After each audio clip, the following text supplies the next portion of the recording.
Is the microphone working? Yes. Good. I'm sorry about the delay. I'm a theater prof and we were waiting for the assistant stage manager to come and get us. And everybody here is waiting for us to come down. So, welcome everyone. My name is Jura Gantar and I'm the acting dean of the Faculty of Arts and Social Sciences. And I'm absolutely delighted that you can join us here this evening for the annual Shaar Shalom Lecture. If I'm right, this is the first public event since the fourth wave, I guess. We've done nothing. Yay! Welcome to those of you who are able to join us here in person, and it's a pretty good crowd considering what the weather's like outside. And of course, a special hello and welcome to our audience members who are joining us virtually this evening. I'd like to begin this evening by acknowledging that Dalhousie University is located in Mi'kma'ki, the ancestral and unceded territory of the Mi'kmaq. We are all treaty people. I'm also honored to acknowledge the histories, contributions, and legacies of the African Nova Scotian people and communities who have been here for over 400 years.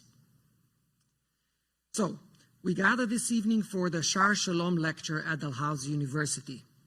This annual lecture series explores the broad themes of tolerance, multiculturalism, diversity, and difference in contemporary Canadian society. It was established as a partnership between the Shaar Shalom Synagogue and the Faculty of Arts and Social Sciences, and demonstrates our shared interests in bringing these themes to wider civil society. We are also happy to acknowledge that this year marks 10 years since the inaugural Shaar Shalom Lecture, which was held in September of 2012. And I think we calculated earlier that 7 out of the 10 years we had snowstorm. Thank you to tonight's donor and to the Shaar Shalom congregation for your continued support, which makes this annual event possible. We are so pleased to welcome you all back to campus to celebrate this partnership and hear from this evening's distinguished guest speaker. Our evening will begin with a welcome and performance from a Dalhousie alum, Aaron Prosper. I'll tell you a little more about Mr. Prosper in a moment. Mr. Prosper will then introduce this evening's keynote speaker, Dr. Cindy Blackstock. Following Dr. Blackstock's presentation, she will sit down for a discussion with Patricia Doyle-Bedwell, who is an Associate Professor of Indigenous Studies in the Faculty of Arts and Social Sciences and an instructor of Indigenous Studies in Dalhousie's Transition Year program. Ms. Doyle-Bedwell is a Mi'kmaq woman, lawyer, and writer. She has a BA with honors in sociology, a Juris Doctor, and a master's in law degree from Dalhousie's Schulich School of Law, where her research focused on residential school victims' compensation. She works on equity issues on campus and in the broader community. She served as director of Dalhousie's Transition Year program from 1998 to 2014. She's also a member of the Dalhousie Senate and is very much involved with the Dalhousie Faculty Association. Along with serving for 10 years as the chair of the Nova Scotia Advisory Council on the Status of Women, Patricia's community work also includes working closely with Mi'kmaq communities, Native Women Association of Canada, Women and the Law, and the United Nations on Women and Aboriginal Rights. We do very much want our audience to participate in this conversation, so during the presentation we encourage you to post your questions through the online form via the QR code that was available when you entered. And for the viewers on the computers at homes, you can do this through the comments section on YouTube or via the link included in your registration email. A little later in our program, we'll relay some of these questions to our presenters during the Q&A session. We do ask you, however, that you keep your questions concise because we'd like to get as many of them as possible. So now to begin our event, I am very pleased to welcome Mr. Aaron Prosper. Where are you, Aaron? Oh, there. Mr. Prosper is a member of the Eskasoni First Nation. During his undergraduate studies, Aaron served as president of the Students' Union, becoming the first Indigenous person to serve in this role at Dal. He's a graduate of Dalhousie's Bachelor of Science in Neuroscience program, and Aaron is currently the project manager of the Nova Scotia Mi'kmaq Nation Cancer Care Strategy and a graduate student at the University of Prince Edward Island. He's also a member of Dalhousie's Alumni Association Board. Please join me in welcoming Mr. Aaron Prosper to the stage.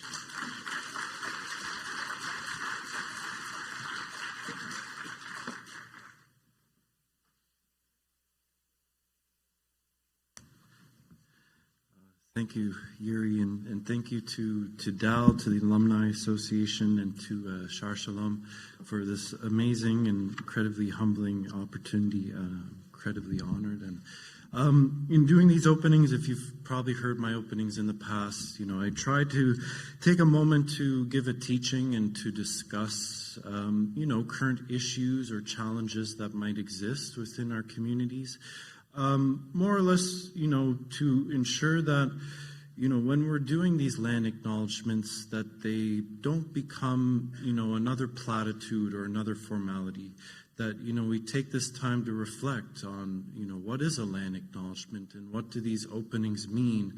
And they're greater than, just words on a page. And to give a sense of, how I think about these things, just reading a brief sentence from a book from Dr. Glenn Coulthard from the University of British Columbia, his book called Red Skin, White Masks, Rejecting the Colonial Politics of Recognition. And what he states is, in situations where colonial rule does not depend solely on the exercise of state violence, its reproduction instead rests on the ability to entice Indigenous people to identify either implicitly or explicitly with the profoundly asymmetrical and non-reciprocal forms of recognition either imposed on or granted to them by the settler state and society. And that's a sentence that, I always reflect on, when we have these land acknowledgements, because a lot of the issues you're going to hear from Dr. Blackstock are, like I said, more than words on a page. For many of our children, for many of our Indigenous communities, sometimes it's a matter of life and death. And so, giving a true meaning or a deeper sense of reflection of why we do these land acknowledgements. And so it's more important not just to say them, but to really reflect on why we do them. And so in doing that, I often like to give a teaching. And the teaching I wanted to share today was, I'd be remiss if I didn't discuss a little bit the current challenges with the Ukrainian-Russian war that's going on and the immense amount of racism that exists through, that we're seeing in real time, that, life and death situations for so many people, and not only in the racism that occurs in many forms, whether that's anti-Semitism, anti-Indigenous racism, Islamophobia. We have all of this rhetoric against, a Jewish president in Ukraine. Anti-Semitism is such a big thing now in this world. And in my learning, even as the Student Union President, I've come to learn that, a lot of these challenges, whether they be between Indigenous communities and others, often they're shared challenges. And if we really sit down and listen, we come to realize that we do share a lot of these same issues. And I think we're seeing that today. And in that, here in Canada, Ukrainian people and Indigenous people have a very strong shared relationship that goes back hundreds of years. And so one of the teachings, or one of the things that you'll see in a lot of Indigenous regalia, is floral designs. And specifically, you'll see what we call kukum scarves.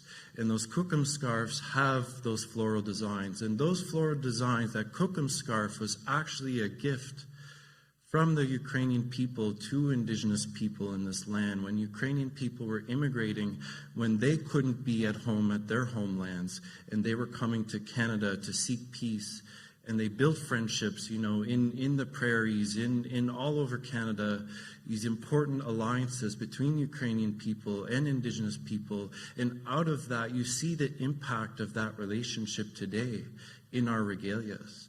And that's a beautiful thing. And so in this opening, in reflecting, knowing that we're in a world of, immense polarization, immense racism, anti-Indigenous racism, anti-Semitism, Islamophobia, I'm hoping to start this or open this with a prayer song. Our songs, when we sing them, are often don't have words, and there's a purpose to that. And the reason is so that the people we're singing it to, or the audience that we're singing for, that they can also connect with that. There's no words to these songs, and the purpose of that is that so you can engage with that in a way that reflects to you or is meaningful to you. And so when we share these songs, we call them often, sometimes these songs without words, we call them intertribals. And it's exactly what it means. They're songs that can be shared. And sometimes these prayer songs as well, they don't have words, so that they can be shared, they can be universal, and they're a universal prayer. So our singing as a drummer, my form of prayer is to sing. And so in singing, just asking all of you here, and if you're watching online, to reflect, in the current issues of today, to pray with me in whatever form that you pray. And then after that prayer song, I will sing the honor song, not only to honor our special guest here, Dr. Blackstock, but also to honor those Ukrainian people who are fighting right now for their freedom and for their life. And all that I ask of you is to, just to reflect. And if you'd like to pray as well, I welcome you to do that in whatever form that may be. And so with that, as I sing these songs, often I don't ask people to stand, but given the intent of the song, I'd ask if folks could stand.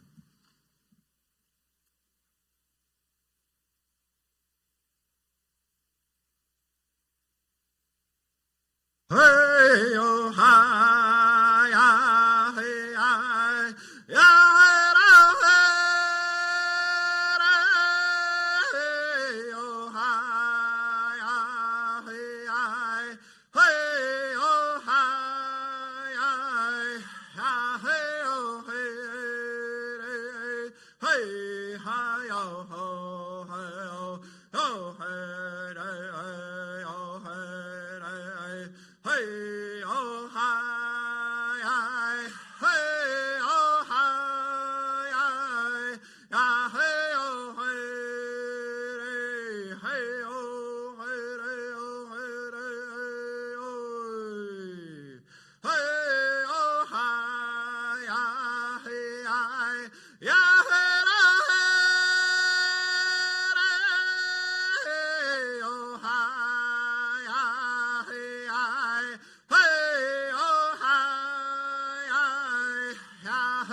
Dalhousie Studio, and please feel free to stand. And thank you for listening. Thank you for joining me in that prayer.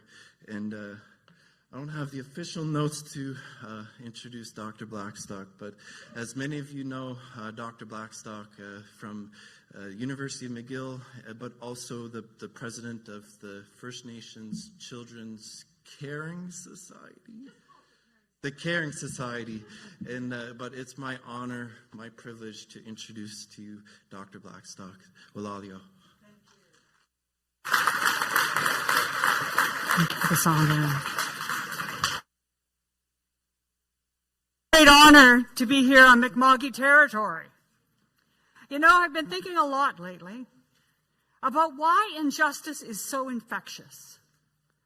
Well, how is it that a nutcase like Trump can infect half the population of the United States with his ideas and trade on fear and hate? How is it that we can have President Putin invade Ukraine and assume that the world would not rise up against it? Because we had not rised up against it before. Hopefully this time he's wrong. Why is it that we don't think in the same way about the people affected by war in South Sudan or in Yemen, or about the persecution of people by the Chinese government that is currently hosting the Paralympics? And why is it that justice can sometimes be so hard for the simplest things? Why is it that for so long we had Jim Crow laws in the United States, apartheid in South Africa? And why is it that we still have the Indian Act in Canada? How is this all possible? Maybe it has something to do with the way that we talk about past injustices in our own societies and around the globe.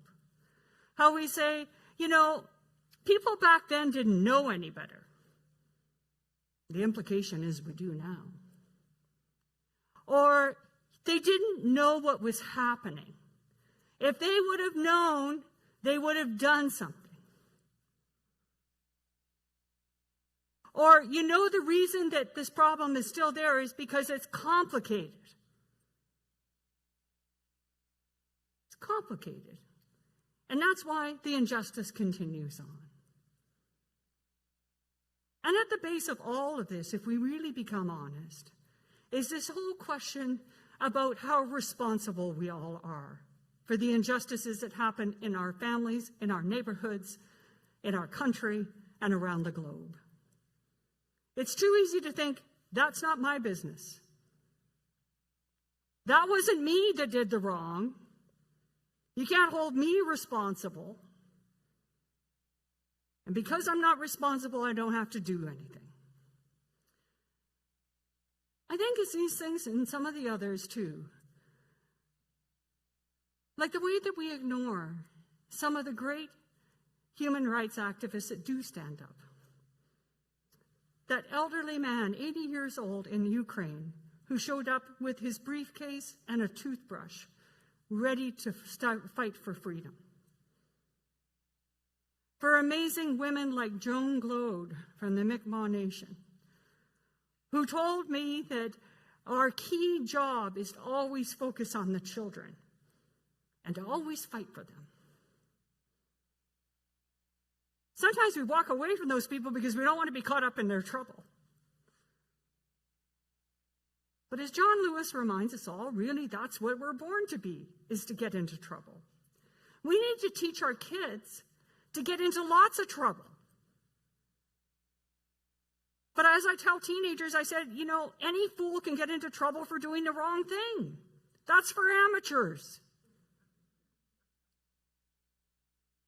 What you really need to do is develop the skills to get into trouble for doing the right thing, because that's a lot harder. And sometimes the pushback you're going to get is a lot bigger. Is a lot bigger. And that's what we all need to do, is to get into trouble. And I think that's one of the teachings of the past. You know, When we think about colonialism, we talk about it as if it only affected people like me, or people like Aaron, or people, First Nations, Métis, and Inuit peoples. But colonialism affected everybody. Everyone in Canada has been touched by colonialism. And it's not over. And so one of the definitions of colonialism I like is Eduardo Galeano. He's a Uruguayan writer. And what I like about it is he talks about colonization not only from the clear stuff you can see, like the Wet'suwet'en who were armed with marshmallows and are dealing with the RCMP riot police. A very different reception than the convoy got in Ottawa from the local law enforcement authorities. But there's a more textured one, the way that things become normalized in society. And that's really when discrimination is the most dangerous. It burns like a fire that we would even warm ourselves against. It becomes comforting. We start to think of things like Indian Act cards as status cards. We start to tell tales about how we're so good to the Indians. They get a free education. Well, I'm one of those status Indians who has one of those racial identity cards handed out by the Canadian government that was used as a template to inform apartheid South Africa. And I am also supposedly a beneficiary of the free education, but I have 4 post-secondary degrees and I've gotten not 1 penny from Canada because the post-secondary funding was so limited in our nation. This invisible colonialism has really blanketed all of us.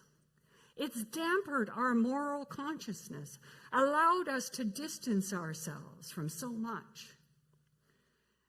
And one of the pieces that we're starting to look into is how thought control really lays over the whole question of colonialism.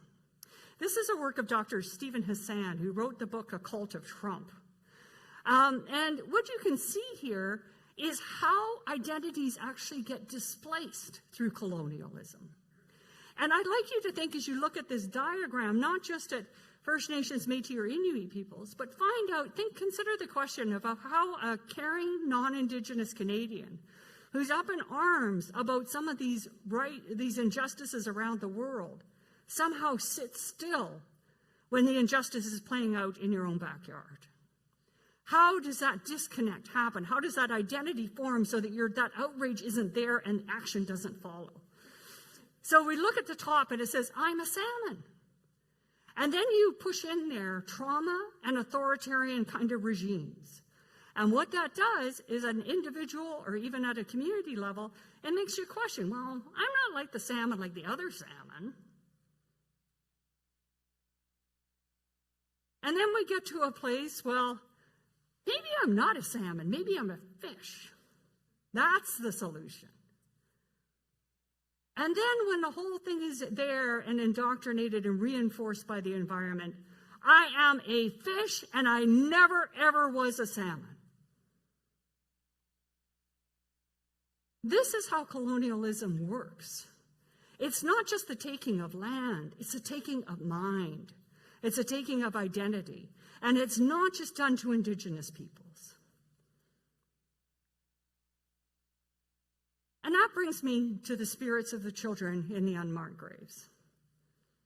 In June of this last year, into Kamloops, Chief Casimir and her community shared with the world their affirmation of the survivors' truths.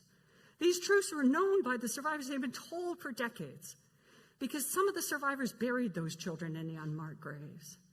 They had told their stories to the Canadian public. None of this was a mystery. And yet people were shocked, horrified that this happened in Canada.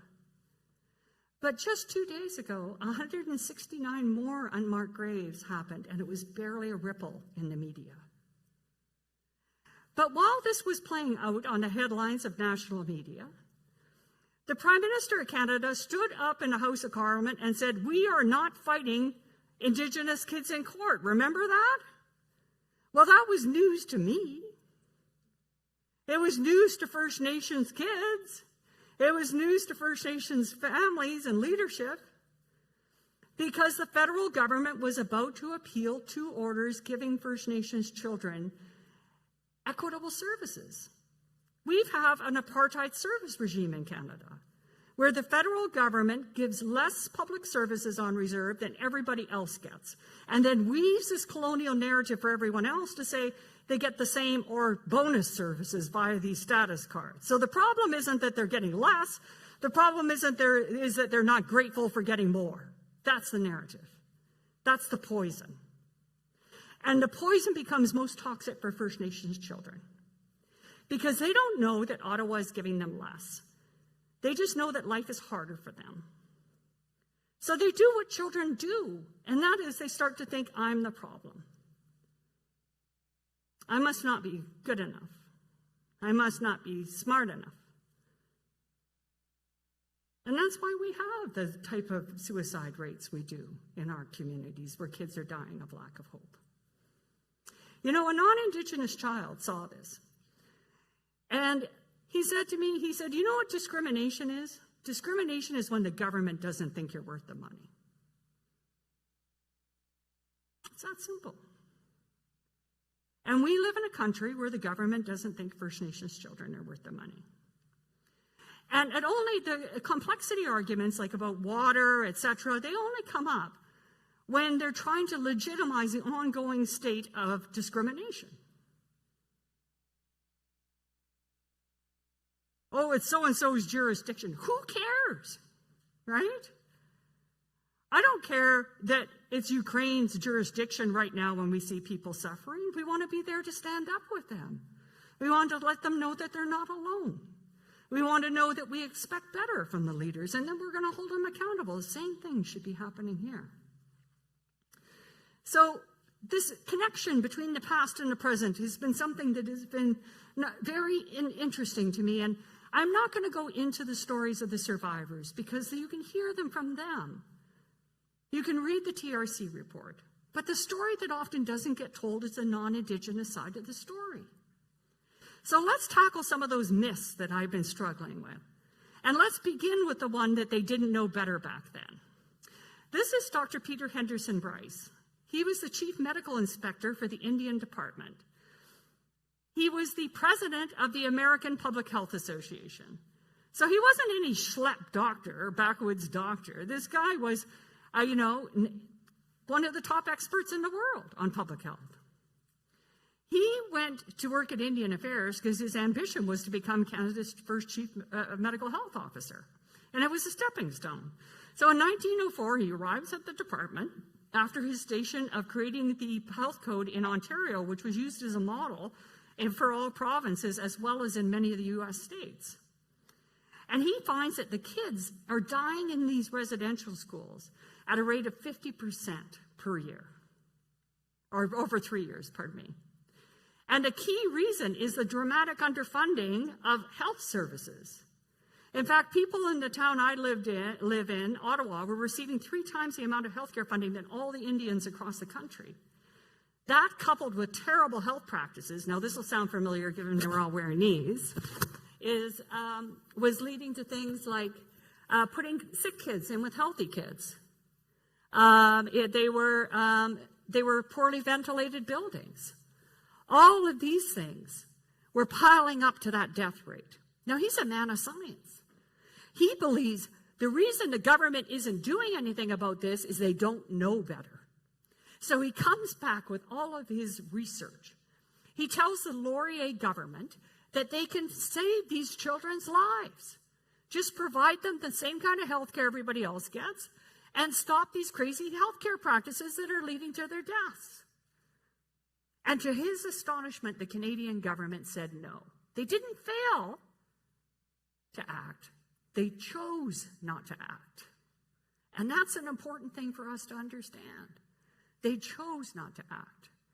They did take some action, and that was to retaliate against Dr. Bryce, who would not remain silent by seeing the deaths of these kids. As his descendants say, that he took the Hippocratic Oath seriously. His greatest lament when he died in 1932 was that the work did not get done. And that work was saving those kids' lives. So Canada knew about this. This wasn't news to Canada on the unmarked graves.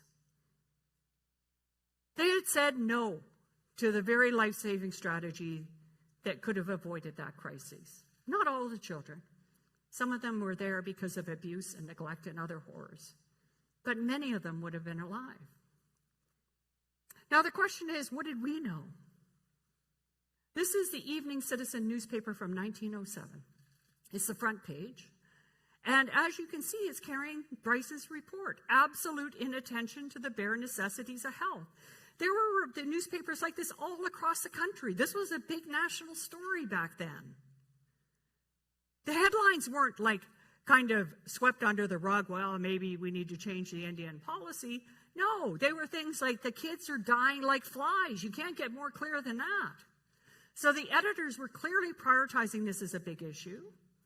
And some of the public was as well. One of the people that read the article, Samuel Hume Blake, a lawyer whose Blake's law firm is named after, said that INNA Canada failed to obviate the preventable causes of death that brings itself into unpleasant nearness with manslaughter. With manslaughter. So people of that period thought that the behavior was not only immoral, it was quite possibly illegal. So that shouldn't surprise any of us to know that in 1922, out of an act of frustration, Peter Henderson Bryce actually publishes a pamphlet called A National Crime, detailing all of his exchanges with the government and a pleading for them to take action. 1922, that's 100 years today. Let's see what else we knew. This is the guy who said no. It's interesting to remember I said that injustice is infectious? It's often rewarded. This is Duncan Campbell Scott. I was introduced to him in high school poetry. And even back then, I thought his poetry sucked. But they didn't tell me anything about his day job, which was he was a career bureaucrat in the Indian Department. He was hired by John A. Macdonald himself for $1.50.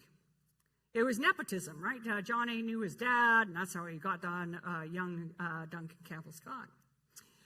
So when Scott said no to Dr. Bryce, that we're not going to implement your reforms, and Bryce wrote to Prime Minister Laurier directly, and Laurier basically said, talk to Scott, such a very unhelpful answer when you had dealing with children who are dying. But he was actually president of the Royal Society of Canada in 1922, that very year then that pamphlet is circulating around. The government rewarded him for his loyal public service. And most disturbingly at all, just a couple of weeks after Kamloops, the affirmation of the survivors' truce of the 215 little souls in the ground. Parks Canada still had a profile of Duncan Campbell Scott on their website, calling him a person of national significance. Now, I have no debate about that. He was. But not for the reason they gave. They noted that he was a person of national significance because he was an advocate for education. Remember I talked about the invisible colonialism. This is the diet that is being fed to the Canadian society. I walk by Laurier's statue on Parliament Hill. It says nothing about his role in residential school. You know, people say, well, you can't go back and redo these things and judge people by the past, but what you can do is put people together from people of the period, like Dr. Bryce and Duncan Campbell Scott. And Scott's behavior by that time, by the moral judgments of that time, was criminal. Therefore, the government of Canada was likely criminal. Now, he dies, and there's a big, huge reception for him. And there's poetry prizes named after him and everything else. Whereas Dr. Bryce, he was persecuted. Everything erased from him. Nobody, even in medical schools, would ever learn anything about this man until he finally gets dug up from the ashes in the Royal Commission on Aboriginal Peoples by the great historian John Malloy, who writes the book on residential schools, telling the story of the schools from the perspective of Canada's own documents. It's called one of the 100 most important books for Canadians to read, and I commend it to all of you. Now, it wasn't just bureaucrats arguing with one another, children were pleading for themselves. This is a letter by a little boy named Edward B. It's sent in the Christmas season of 1922, shortly after, or 23, pardon me, a year after a national crime was circulating in Ottawa. And you can see it for yourself that little Edward is writing to his parents, and we don't know if it ever got there. But we do know it got into the hands of Duncan Campbell Scott. Edward is talking about how hungry they are, how afraid they are. They're eating cats and they're eating wheat. And what did Duncan Campbell Scott say in response? Well, he said 99% of the kids in residential schools are too fat anyway. He had dehumanized the children to such a point that that's the reaction that he had. Another thing that's coincidental about Duncan Campbell Scott, and not well known, is that he had one daughter, and by all reports was a loving and doting dad. She died in 1907, the very year that Dr. Bryce appeared with his report. And how did she die? Well, as of young girls at that station, if you wanted upward mobility, you went to finishing school in Paris. And it was there that she contracted scarlet fever and passed away. So the parallel experience is not something he could transfer over to these other children who he had a chance to save. Let's go ahead a few decades to something very close to here, a human rights conference given by Tobique First Nation. And one of the speakers, Gary Campbell, a former Department of Indian Affairs employee, fired for his relationships with the Indians that were considered to be far too close by those in power. He writes this whole paper about stealing Indian rights, and he brings up 20 different themes. I'm not going to do them justice here, but I wanted to see and survey in this group whether we think we've heard some of these recently. For murdered and missing Indigenous women, the lack of action on the report, for example, or the excuses around water. The one major speech, and I've seen it even in the Ukraine with Russia, as using as a legitimization, is the good old-fashioned be patient speech. Now, the be patient speech is always given by those who are perpetrating the injustice, not by those on the receiving end. And it goes something like this. You know, we're making good first steps. We've done more than any other government before us. You know, there's more work to do, but we're going to get there with you. And you just need to be patient because we're working as hard as we can. That speech is given by someone who can turn on their tap and get clean water. That speech is given by someone who isn't trying to recover from the generational trauma of residential schools and is receiving less funding to deal with that trauma and is seeing their child going to child welfare care.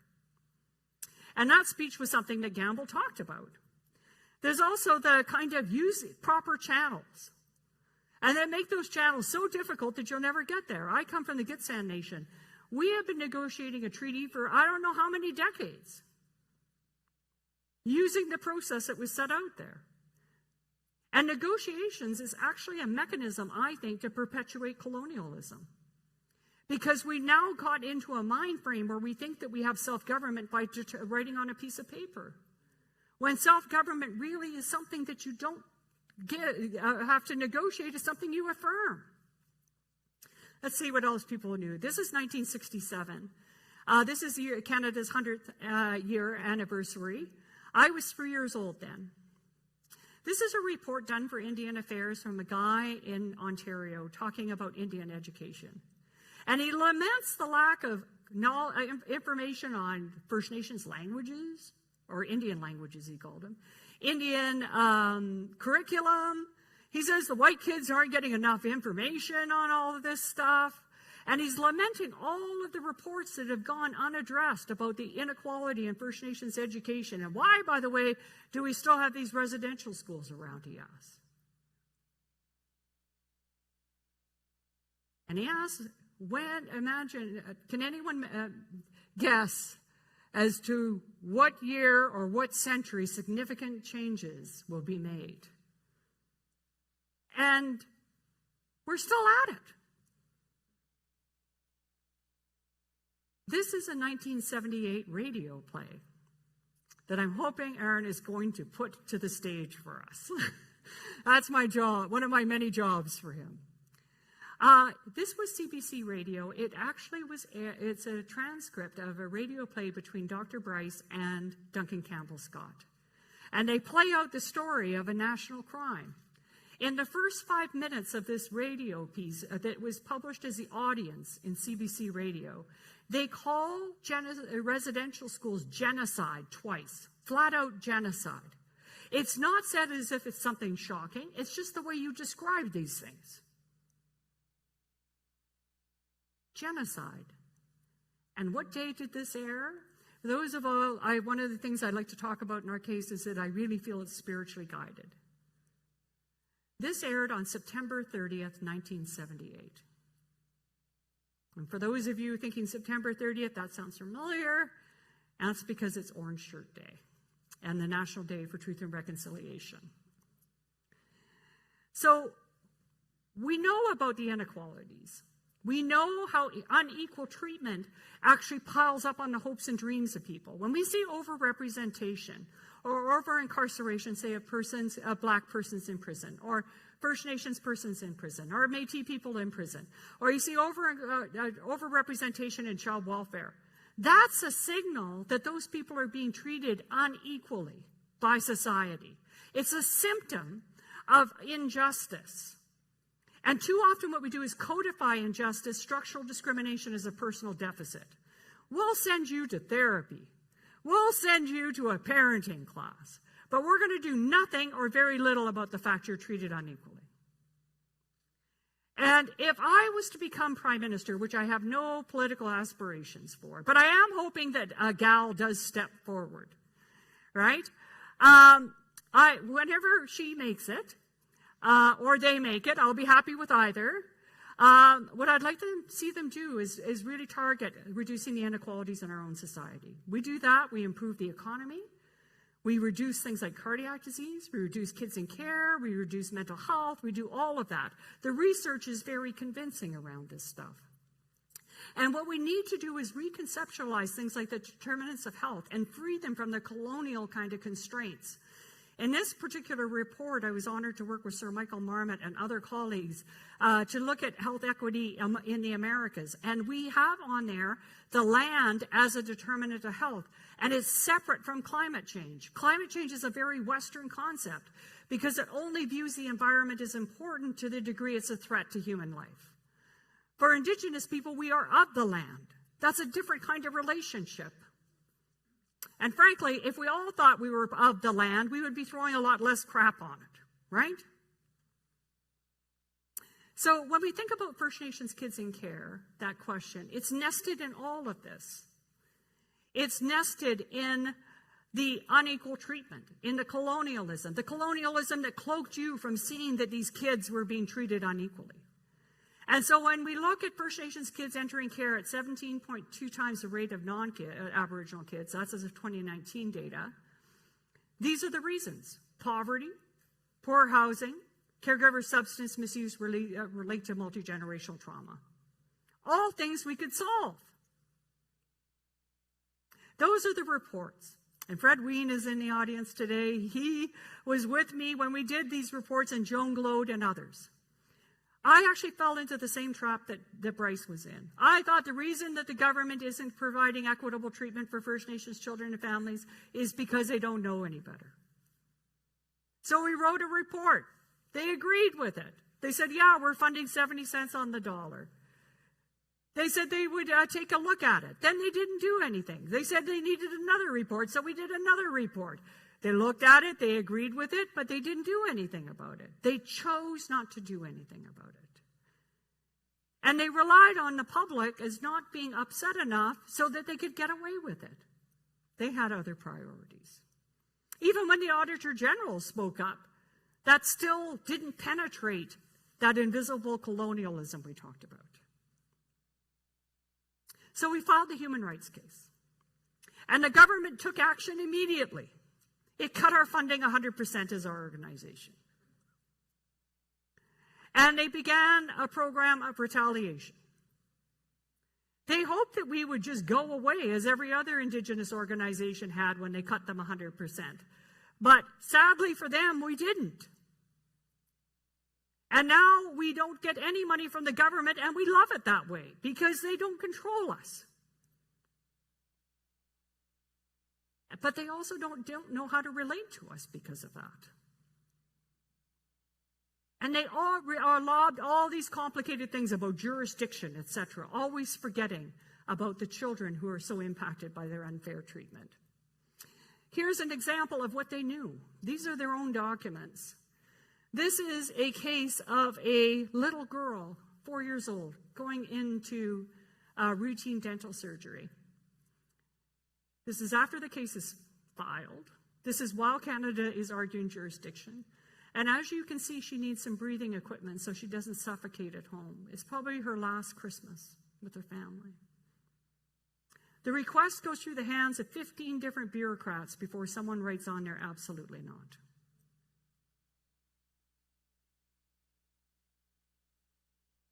This is after Canadians rose up against apartheid in South Africa. We're concerned about the civil rights mess in the United States.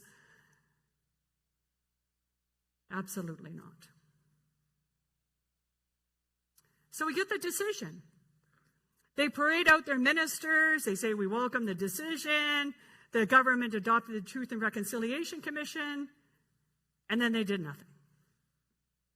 They waited for the news cycle to go down. And remember with Bryce, when the headlines were there and when the headlines died, so did the children. And that's been the cycle.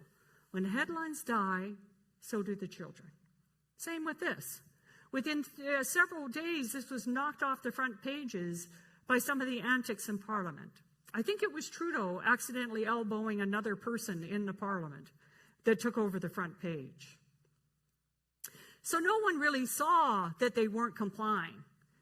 No one really kept track of the 21 non-compliance orders against the government. The fact that we were having to fight for things like Jordan's Principle, so that First Nations kids like that 4-year-old never have to go through that chain of 15 no's. So it didn't matter how much we knew in the post-TRC era. And even after the discovery of the graves of the children, unmarked graves, we had the government up and talking about the historical dark chapter. Remember that. The implication is that everything's okay now. We're working as hard as we can. We're making good first steps, and we're doing more than everyone else. Think about it if it was you. How satisfied would you be if that was your child that wasn't worth the money? How many of the Be Patient speeches would feel okay to you as a parent? And then what would it feel like if you finally saw people standing with you and that you were no longer alone? We saw that with the Orange Shirt Day on Canada Day. But if we're really honest with ourselves, it's starting to die down again. So what did that legal case really achieve? Well, the litigation and the awareness of the public together. That has resulted in $1.2 million services for First Nations kids, things that they would have been told no for. Before, Canada put a cap on things like feeding tubes. That kind of stuff, there's only so many a day, and if your child needed more, well, then you're going to have to rewash them, risk infection to your child. There's been $1.1 billion more in child family services to try and keep families together. And now we have the $20 billion in compensation for the victims that the government hurt. The families, thousands of families who were separated, and some children, because of the denial of services, sadly died, including 3 children in 2018, where the government denied that community urgent requests for mental health services under Jordan's Principle. Then the 3 girls, 12 years old, completed suicide. And when this came to national attention, the government's official response, well, the funding proposal came in at an awkward time.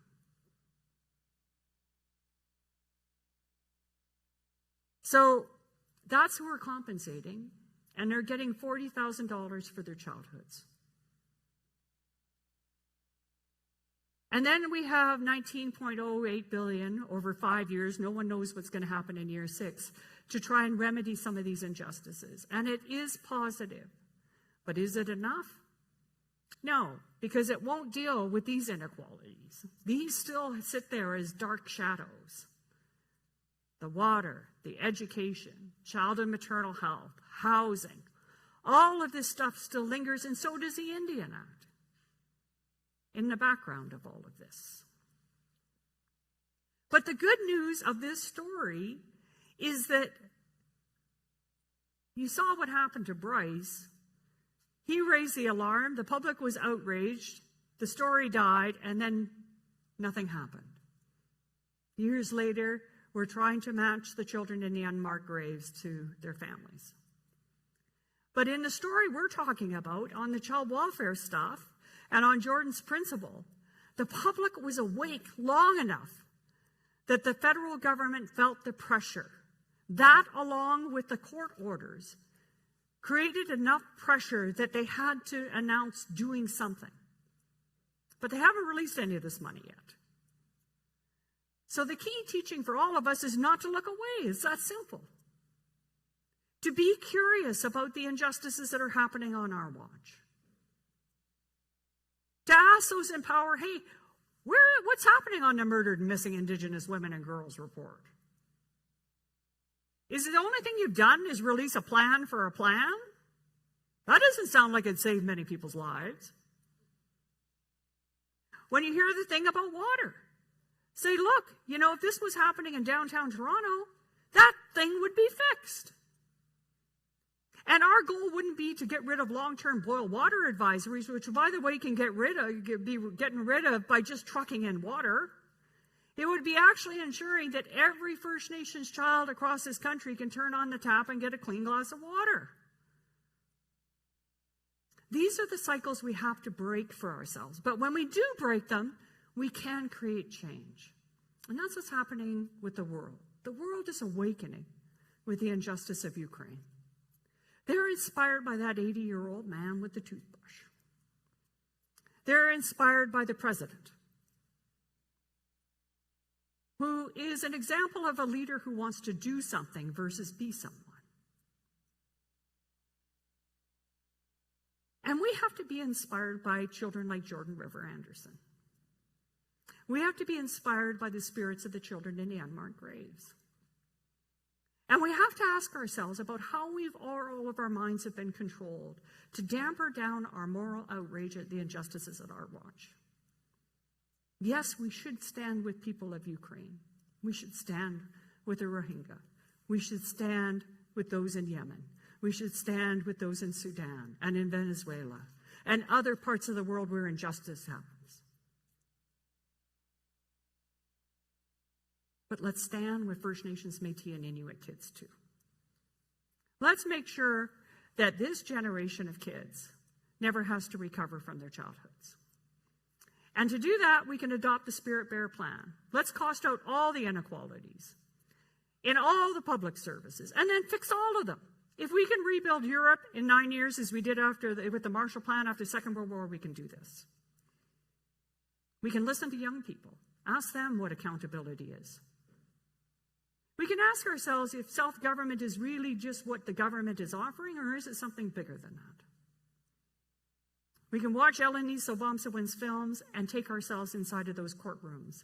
And you don't have to rely on me. You can listen to the families themselves. You can listen to the government bureaucrats themselves. And you can say to yourself that I'm a person of this period, so what change am I going to make? What are people going to say about me? Where was I when the MMIWG report came out? And teaching kids, trust them with the truth. When you teach children about residential schools and other injustices, they grow up with the skills to be able to detect injustice and stand against it. They don't feel that their only resort is to drive a big rig and blast their horns in Ottawa. That they know how to do advocacy with love, with dignity, and with respect. And they understand a key principle, that you cannot stand up for human rights while you violate human rights. And you cannot base a human rights movement on anger and tears. It must be based on love. So those little kids and those survivors, they left us with this. It's our work plan. We know the answers of what need to be done. The only outstanding question is whether or not we'll do it.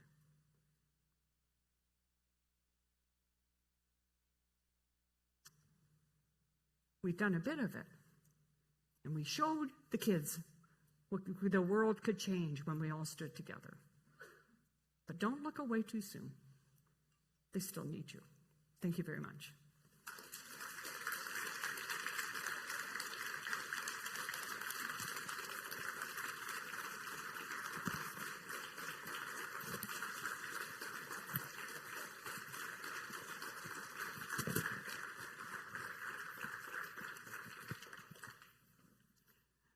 So now I think I get to sit down, but I'm scared of the questions you're going to ask.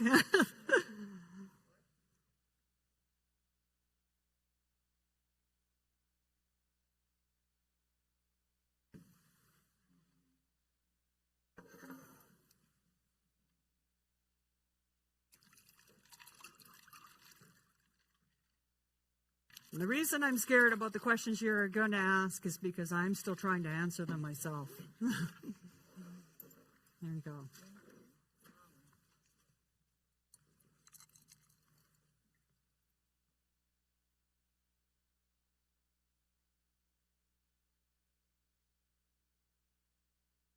Yeah, clean water. It's all these things we take for granted, right? Just imagine your day if you weren't able to get clean water, right?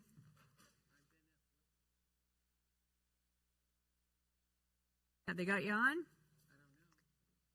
Can you hear? No.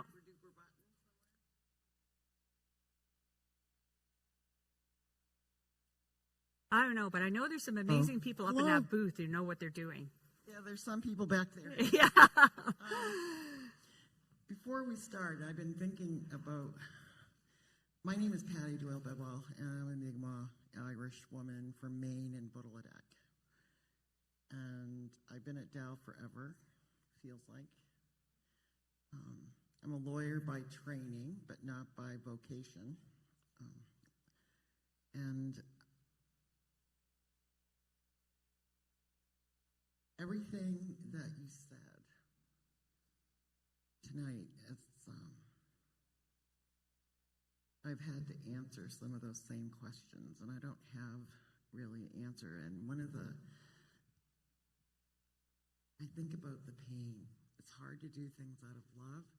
Mm-hmm. I think when, at least in my case, it has been hard because of the pain that I've experienced in my own life and the grief. And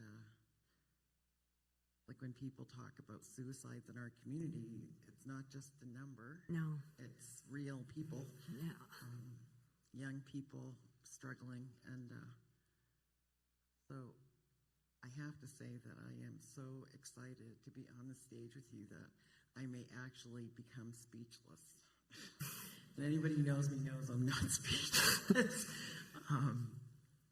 But I just want to take the chance to, I got some questions that have come in from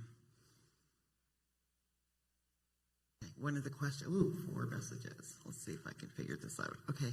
One of the first questions that we received was, what is the best thing we can do to support Indigenous communities?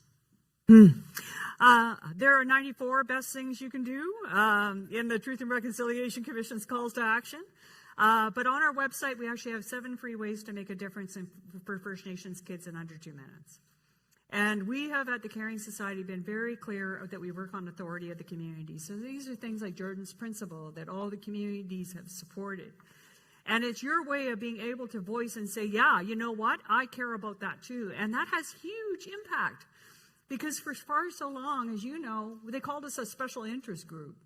So when nobody else was speaking up with us, then they just ignored us. But when they saw the sea of orange shirts of persons with all kinds of diversity and people over the time listening to the survivors and coming to listen to those stories, that's when government realized that in order to get reelected, they really needed to take the stage and do these things. So And also, don't forget about the calls for justice on MIWG. And the important thing is, I think we need to get rid of that friggin' Indian Act. Like, I mean, how is it that we have this race-based piece of legislation in the world? I think we've had the Royal Commission on Aboriginal Peoples. Fred was a part of that. Others were a part of that. With the answers there, let's do it. Get rid of it. That was actually one of the questions. Thank you for that. One of the questions is about what about abolishing the Indian Act? Why can't we get action on that?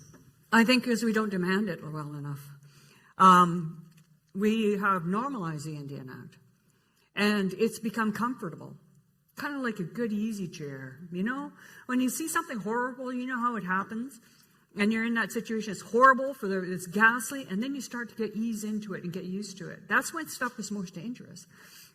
So we need to educate Canadian kids about what the Indian Act really is. And I always say to Canadians, just take literally 2 minutes to look at your phones, Google Indian Act, and look at the table of contents. And you will get it, and ask yourself if you want to be subject to this thing. For example, if you will your property to your descendants, the Minister of Indian Affairs can overrule it. You're going to live on a reserve. Think about that word. We got reserves, 2 types of reserves in Canada: wildlife reserves and Indian reserves. Right? So these are the things we have to denormalize. And I think it's also on our side. We have to like, I remember someone showing me what they called a treaty card, and it was a status card. And I said, well, I come from a community where there are no treaties. But I said, look, that thing's issued by the government of Canada. That doesn't sound like self-determination to me. So I think that's part of it.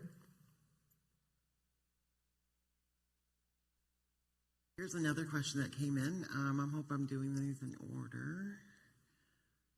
Let's see. The Innu Nation is waiting for an inquiry of Innu children in provincial care promised by the Newfoundland Labrador government over 4 years ago after a rash of youth suicides. What can be done to improve preventive actions in communities? One of the first things I ask people to look at is all the rest of the inquiries that are already on the books. You know, sadly, I think the government has got to a place where the official procedure mass action. And when I've looked back, you saw just in this short presentation, I didn't show you them all. I have a whole collection of dusty old documents that I've collected over the years that have the same recommendations over and over and over again. And it's that assumption that we just talked about, well, the reason they're not doing any better because they don't know any better. But we actually do know. So the question then becomes, how do we make sure that we pressure them sufficiently? And that's where the great skills of people like you as a lawyer and people who are involved in social justice action, that is where that's needed. We need to get better at implementation, not at discovery. Thank you. There's another question here, and it's kind of long. I am wondering if you can comment on how the federal government has allowed Cowasses, yes, to take control of child welfare matters and provided them with funding to do so. Also, I am curious to know your opinion on whether control actually means that the Indigenous communities have full control over child welfare matters in their community and that their decisions won't ever be overridden by the Indian Act. All right, so this is I'll say this. We were working on a National First Nations Child Welfare Act that was being circulated around. Everyone was having input into it. It included things like Jordan's principle in law, the federal government's obligation to fund in law.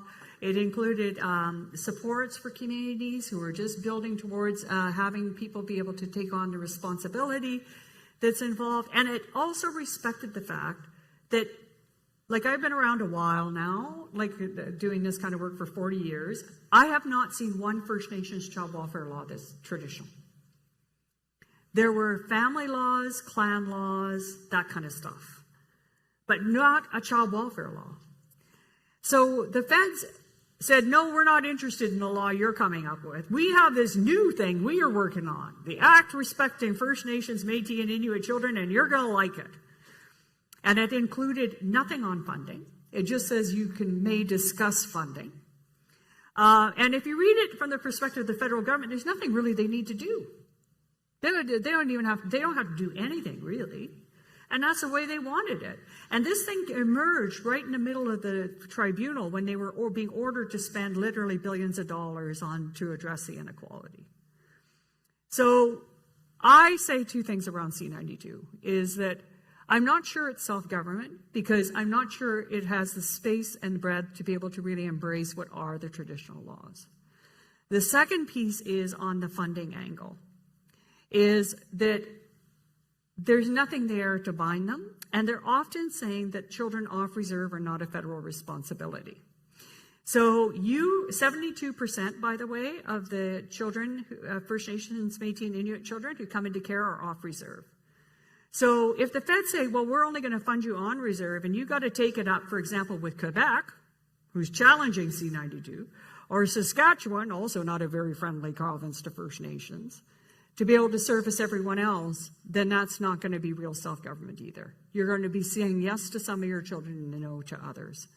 So I have a lot of questions about it. I respect that some nations want to go down that path, and they feel that's good for them, but I have a lot of questions about that. Thank you. Now, how do we, there's a lot of questions. Let's see. How do we account for the regional dimension to colonization, seen as it affects Indigenous communities differently depending on certain regions, for example, northern communities versus south? Could you elaborate on your statement regarding freeing the determinants of health from colonialism? Yeah. I think that's part of it is when I was going through university, I don't know if it was the same for you, but we were taught all these theories, right? Structural theory, systems theory, everything else. And they were fed to us as if they're culturally neutral. But they always had a big accent to me, right? It was kind of like, kind of works, but not really. And one of the things where it was so narrow is that, I always thought of Western theories as often being, and especially in the social sciences, as if we turned out all the lights here and gave every one of us a flashlight. And each one of those beams was a different theory. It explained a little bit we could see in the beam, but if your flashlight crossed with mine, I'm not sure what that intersection looks like. And more importantly, the rest of the room is dark still, right? So when people, I meet social workers and they say, I'm an anti-oppressive social worker, that scares the hell out of me, to be honest, because that means all they can see is this, right? When there's all of these other ways of thinking about the world. So I think that we have to kind of challenge ourselves to think more holistically. And the determinants of health is one of those things that was fed to me as neutral. Here you go. You're going to like it. Even human rights, that whole language around human rights. These things are good for you. It's you're going to like it. It might feel, we're just, it's like a heating pad. Just hold on to it tight and it'll feel better, right? And I think we have to really ask ourselves whether these things are working for everyone. And if they're not, then let's step back and look at some of those ontological differences and really start to embrace the idea of the richness of these remembering cultures all over the world, including First Nations, Métis, and Inuit peoples, and the gifts that they've contributed to countries like Canada, and the opportunity for the society to think writ large. That relationship to the land, I think, is one of the key things. When you start to understand that your children are of the land, you will not create a oil sand tailings pond on them. You wouldn't create nuclear waste that you don't know how to get rid of. You wouldn't do these things if your children were of the land. And so I think some of these different ways of teaching can help us really examine these Western theories, including the determinants of health, and ask what parts are familiar, and then what can we contribute to the conversation as people from remembering cultures, because I think we have a lot to offer. I think we have a lot to offer too, and I'm really interested in the issue of determinants of health, and I like what you said about how to remove those determinants of health from colonialism, because there's a great book called Beyond the Social Determinants of Health, and it's a collection of essays and articles, and the first one that I have my students read is by Dr. Charlotte Redding. Oh, yeah. Yes, and she's awesome. And yeah, she is awesome. So she's incredible, and she was at Dal, then she left anyway. I didn't get over it. Anyway, just talking about her, I always use this tree. She uses this tree analogy about, the foundation and the roots and the trunk and we always look at the healthcare always looks at the individual. Yeah. So if you have diabetes, it's because you're eating too much sugar or you're overweight or you're not exercising enough without looking at the broader society that we live in and the impact of colonialism. And so the issue of the connection to land, that's who we are. And sometimes I think it's hard for people to understand that. When Aaron was talking about the land acknowledgement, it has to be more than just this rote thing that we say, like, oh, yes, we're, on the unceded territory, the Mi'kmaq people, and we're in Mi'kmaq. Unceded, why? There's a lot of questions, but thank you for that. Let's see. Oh, there's a question. Oh, this one sounds scary. Okay. Oh, no, I'm just trying to make sure I'm not, missing people. Question, talking about anti-oppressive social work. Yeah. Is there any way to participate in the current broken child welfare system as a social worker and not be oppressive? I actually don't think the child welfare system is broken. That shocks a lot of people. I think there's definitely things that need to be fixed, but what I think is broken is that we codify those structural discrimination as a parental deficit. We have to get busy at dealing with the inequalities that our people live with. We have to deal with the poverty. We have to deal with the poor housing. We have to deal with the lack of water. That's the fire we need to fight, because you'll see for even with young people in juvenile justice, it's the same factors, right? So what the problem is that, like, I did frontline child protection for 15 years, so I know how hard that job is. And I just want to say a shout out to people who do it, because I think they get dumped on a lot. And it's not that the practice can't be better, it can be. But what we need is more people who are prepared to stand in the winds of discrimination and to deal with the problem, deal with the source of the problem. And that's where I think social work wimps out. I often say this about my own profession. I think that we need to really understand and really promote the moral courage that's required to stand against oppressive states and corporations and others and movements like this stupid QAnon thing and the rest of it, white supremacy, and actually take that hit. Because if we don't do that, what we're doing is we're leaving the families and the children themselves to face that. And that's where the system is broken. It's broken in terms of our choice and our lack of sight at what is actually putting the families at risk. So could I ask you, like, if a person is a social worker and they're working in child welfare, how do they make that jump to, like, if somebody, like I was thinking about, like when we talk about neglect and, there's things about housing and water, what are the options to be that advocate? How do we do that? Well, one of the things I would always do in practice, and this is thanks to some of the great teachings I had from kind of the experienced workers and by the families themselves, I'd look at what was happening, what was actually putting this family at risk and then the child at risk. And then I would ask myself a very simple question. What does this caregiver actually have control over? Yes. Okay. Right? What are these risk factors? Can their feet be held to the floor to change? And they should be held accountable for that, right? But then where is the source for the other risks that family is facing? And who or what can make the decision to remedy that inequality? And I know you can't do it all when you're doing line work, right? The work is important. But then you've got groups like us who have got the 7 free ways to make a difference. Send a letter to your member of parliament about the Spirit Bear plan. Start talking to your colleagues about parsing this out so that we actually hold accountable for people for change that's possible for them, but not holding their feet to the fire for things that they can't change alone. That's where the unfairness is. Thank you. I'm going to think about that. What other questions do I have? So just popping in on my, I got that one. Oh, this one. Do First Nations children who live on reserve but attend a public school because there's no school in their community get the same funding as non-Indigenous children in public schools? See, here's one of the problems, is so education is so underfunded on reserve. If that child goes off reserve, the feds will actually pay the provinces about 2 to 3 times more than to fund that same child to stay in his or her community or their community to get the education. Like, that's part of the assimilation, right? Is underfund all these services on reserve, so you push them off reserve, and then you say that there's nobody living on those lands anymore, so why not open up a national park or open it up for more settlement?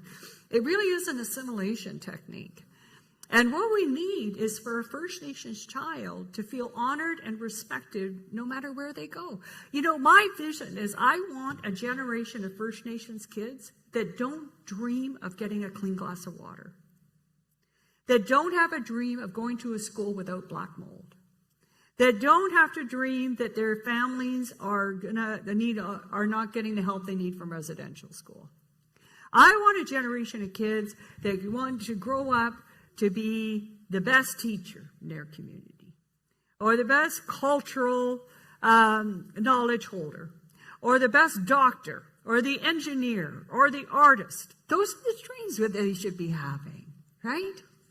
And that's where we need to take them. And that's what we all can do together. We cannot leave it to governments. This is too important to leave to governments, right? Watch question period. If you have any assumptions that the government can do stuff, just watch question period, and you'll see exactly what I mean. These kids are too important. Let's not leave it to the amateurs. Let's the public, we the citizens, take over and tell them to get the job done. Thank you. I have another question here. I'm trying to make sure that I get everybody that texted a question. If we abolish the Indian Act, does there need to be something to replace it? Yeah, and how can we ensure Indigenous sovereignty moving forward? Well, I think that's all spelled out in that RCAP report, right? And Fred, they just did an update of this RCAP report because, 1996 is supposed to be a 20-year plan where no more Indian Act, and we replace it by all these sustainable self-government strategies. But I also just want to say a word about self-government. And I know what I'm about to say may not be popular. But I think it's been romanticized, right? So to me, part of the government currency in this relationship with us is photo ops and signing stuff. But self-government, actually, if we really look at our traditional forms of government, there was huge accountability. And your role as a leader was below the person who is struggling the most in your community. And the humility and it was, you were judged as being powerful by how much you gave away, not how much you kept. So I think we need to really rethink and really embrace a self-government that is something that our ancestors would recognize. And also understand that those teachings alone are not enough. And because our teachings were never frozen in time. And as things changed, the teachings would evolve. We kept the same principal core. That was our compass, but no one ever thought about the opioid crisis. But that's something we have to address. But we can address it if we go back to that place, we have those courageous conversations, we try to weed out as much as we can about the colonialism. And we also help our non-Indigenous neighbors decolonize themselves. This is the last question. Okay. Do you think it is important for those who work in Jordan's Principal HQ to visit the communities they serve? What are your thoughts of the pushback of services from Jordan's Principal when they don't understand the needs of every community? You know, one of the things I read, I think this is why I think it aged me like at least 3 decades. But during the tribunal, I read government disclosure. So 80,000 of their documents I read. And you know what I noticed in those documents, like that one I showed you of the 4-year-old girl? It was the dehumanization, right? These were recipients. These were requesters. They weren't children. Like I can think of maybe just a handful of cases where I actually saw somebody describe them as a child. And those courageous officials inside the government that were pressing for the right thing, you would see a few memos about how they call a dire situation. Then they were gone. Like they were pushed out, right? I think the system is designed to keep it that way. It's much easier to discriminate against an object than it is another person. So I think that we have to create that accountability.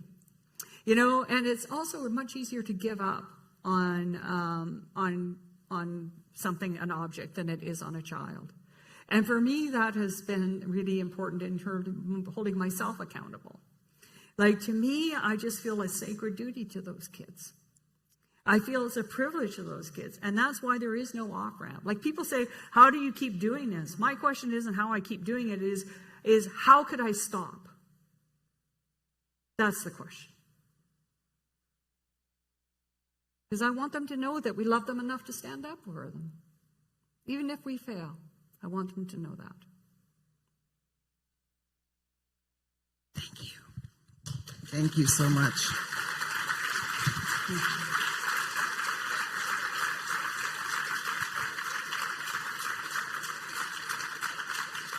I'm waiting for someone to come tell me what to do. Oh, I know what to do. I think there's somebody coming up to tell us what to do. I think so, yes. Does he have chocolates? Does he have coffee? What do you have? I don't see my role here in telling you. Oh, okay. No.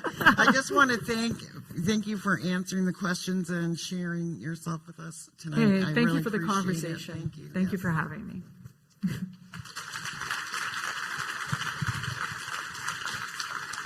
Good evening. My name is Seth Bloom, and I'm the representative of the Shaar Shalom Synagogue. And thank you all for coming here in attendance tonight, both here in person and virtually. Despite this winter storm and COVID, we've managed to get together for the first time in 2 years, and it's great to be here. The purpose of this lecture series is to discuss contemporary topics that increase tolerance and diversity.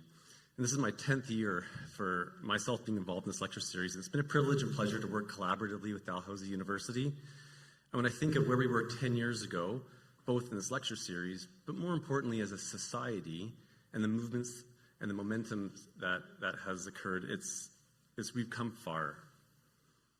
But we still have far to go.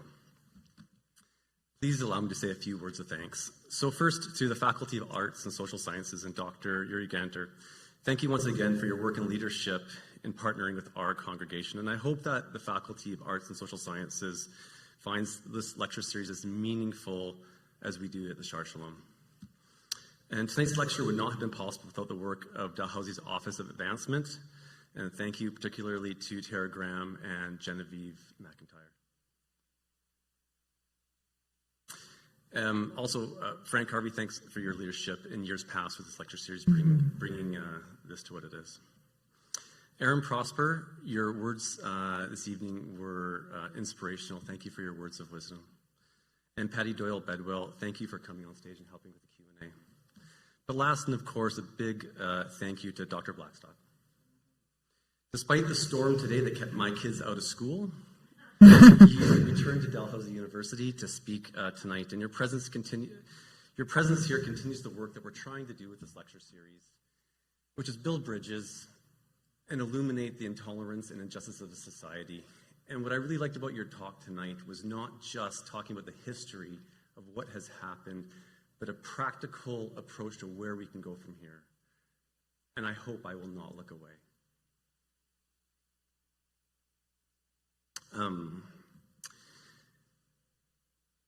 Thank you all for being here tonight.